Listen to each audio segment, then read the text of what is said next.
अस्सलामुअलैकुम वरहमतुल्लाहि वबरकातुहू। खूब ज दुखद समाचार सामे આવી રહ્યા છે અને એ સમાચાર એ છે કે ફેઝાન આપણી વચ્ચે હવે નથી રહ્યો।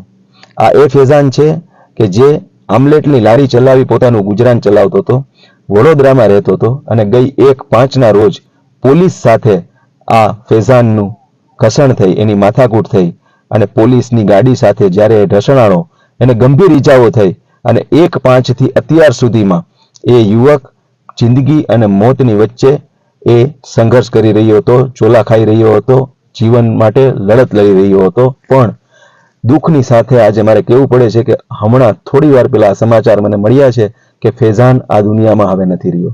આ વિડીયોના માધ્યમથી ગુજરાત સરકારને, ગૃહ વિભાગને મારી વિનંતી છે કે આ મામલામાં નસિહતબદ્ધ રીતે કાર્યવાહી થાય, આ ભોગ બનનારને સંપૂર્ણપણે ન્યાય મળે અને સાથે સાથે અલ્લાહ પાકની બારગાહમાં દુઆ છે કે અલ્લાહ પાક ફેઝાનની મગફિરત ફરમાવે, એના પરિવારને સબ્ર કામિલ અતા કરે।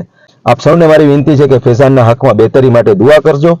આ યુવક ગુજરાતનો મહેમાન હતો, બિહારથી ગુજરાતમાં એ વ્યવસાય કરવા આવેલો હતો। આ પ્રકારના બનાવોથી ગુજરાત પોલીસની છબી ખરડાઈ છે।